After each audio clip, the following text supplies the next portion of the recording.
안녕하십니까. 이번 시간에는 도핑과 TU에 대해서 알아보도록 하겠습니다. 저는 K리그 의무부위원장, 한국도핑방지위원회 치료목적사용면책위원장을 맡고 있는 경찰병원 이승림입니다.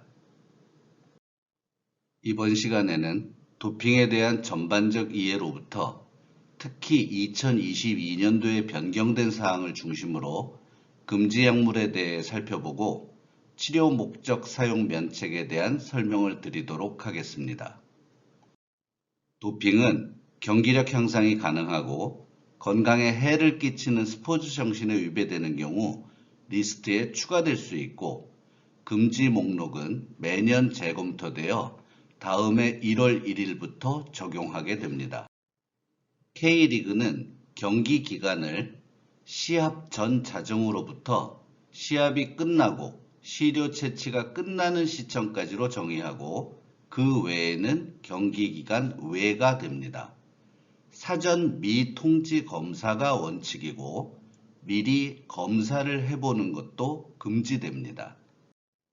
금지 약물 및 방법에는 경기의 일정이나 시간과는 상관없이 항상 금지되는 경우, 경기 기간 중에만 금지되는 경우, 사격이나 양궁과 같이 특정 경기에서만 금지되는 경우 등이 있고 경기력 향상이 생기는지를 검토 중인 모니터링 중인 약물로 구별됩니다.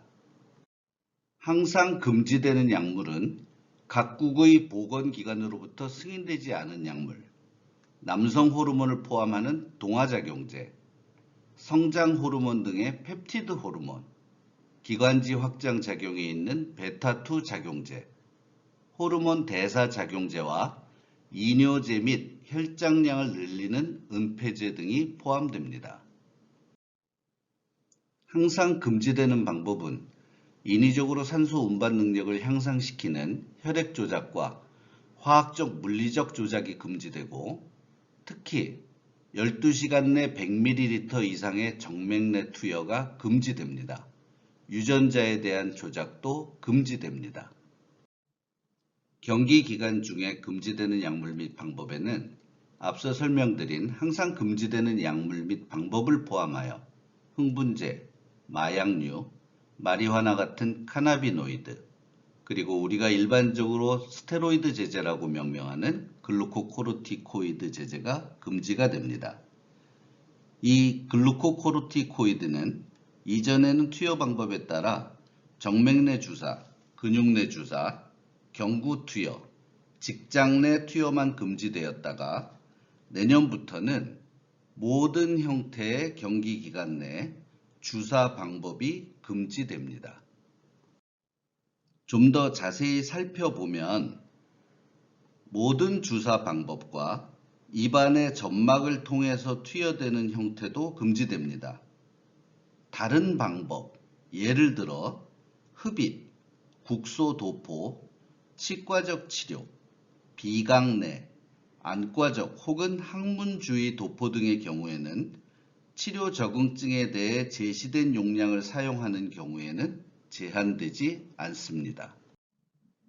다시 한번 강조해서 경기 기간 중에는 GCS, 글루코코르티코이드 제제에 대한 모든 주사 방법이 금지되고 여기에는 정맥주사, 근육주사, 관절주의 주사, 관절 강내 주사, 건초 주의 주사, 건초 내 주사, 경막 외 주사, 척수곽내 주사뿐 아니라 저맥낭내, 예를 들어 켈로이드 같은 바는 병변 내, 피부 내, 피하층 등을 통틀어서 제한이 되고 이 규정은 1922년 1월 1일부터 적용이 됩니다.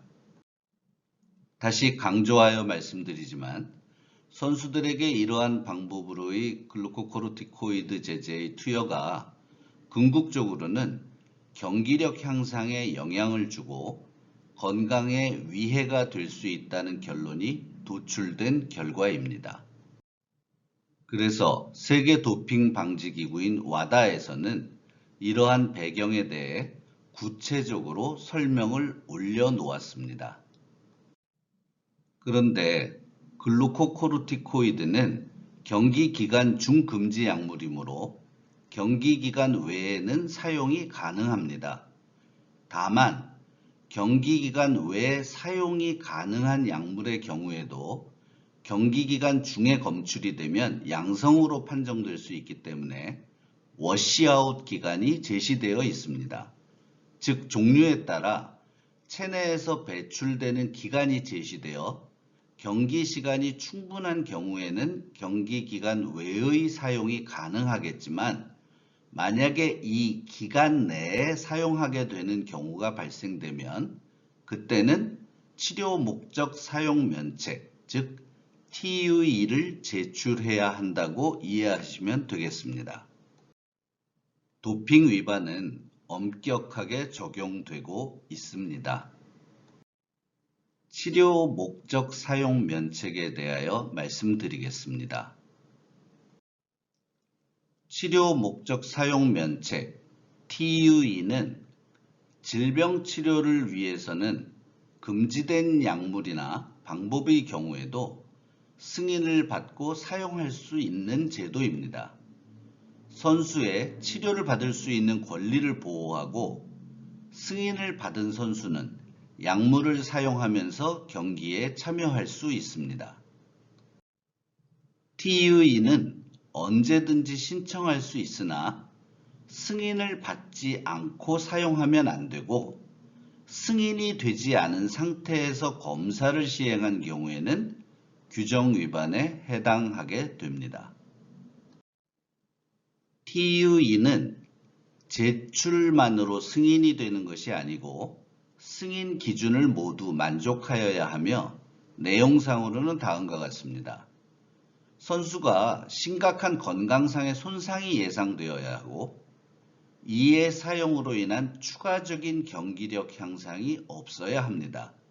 특히 다른 대체 치료가 없어야 하고 이전부터 사용하던 약물이나 방법이라고 해서 승인되지는 않습니다. 실제적인 신청 방법에 대해서 알아보도록 하겠습니다. 신청 방법은 온라인, 팩스, 이메일 모두 가능하며 무엇보다 먼저 TUE 신청이 필요한 약물인지에 대한 확인이 필요합니다. 금지 약물 여부에 대한 확인은 한국도핑방지위원회 홈페이지나 약학정보원 자료를 이용하실 수 있습니다. K리그에 속한 선수들은 한국도핑방지위원회로 제출하시면 되고 온라인을 통해 본인 인증 신청서를 작성하셔도 되고 신청 서류를 다운받아서 작성하셔도 되겠습니다. 신청서는 총 6페이지로 첫 번째 페이지에는 설명이, 두 번째 페이지에는 동의서가 작성되게 되어 있습니다. 세 번째 페이지는 선수의 인적 사항에 대한 내용을 작성하게 되겠고 다섯 번째 페이지는 선수 및 보호자의 서명과 여섯 번째 페이지에는 의료사항에 대한 기재로 되어 있습니다. 세부 진료 내용은 의료적인 사항으로 통상적인 사용명으로 기재해 주시면 좋겠고 정확한 일회 사용량, 단위, 그리고 감량 스케줄이 필요한 약물의 경우에도 사용기간과 사용량을 기재해 주시면 되겠습니다. 또한 투여 방법, 투여 빈도, 그리고 예상 치료 기간을 구체적으로 기재하시는 것이 필요합니다. 담당 의사의 확인이 필요하며 이때 연락처는 병원 주소로 충분하겠습니다. 이렇게 작성을 다 하고 나서 살펴볼 때 소급 신청 여부에 대한 확인이 필요하겠습니다. 이 소급 신청은 신청서 네 번째 페이지에 위치하며 응급 상황인 경우 일단 사용을 먼저 하고 나서 TUE를 신청하는 제도입니다. 최종적인 내용을 확인하고 필요한 의무 기록이나 검사 결과지 등의 자료를 추가로 제출하는 경우도 있겠습니다. TUE는 승인된 조건을 따르지 않는 경우 철회될 수 있으며 승인에 대한 기간이 있으므로 이에 확인이 필요합니다. 응급적인 상황에서는 소급 신청이 가능하고 아까 말씀드린 경기 기간 외에 사용한 약물이 워시아웃 피리어드가 경과되었는데 경기 기간 중 검사로 양성 판정이 통지된 경우에도 해당이 되겠습니다. 우리나라는 현재 많이 좋아지기는 했지만 그래도 아직 생약 성분의 사용이 많고 여러 건강보조식품에서 문제가 발생되는 경우를 관찰할 수 있습니다.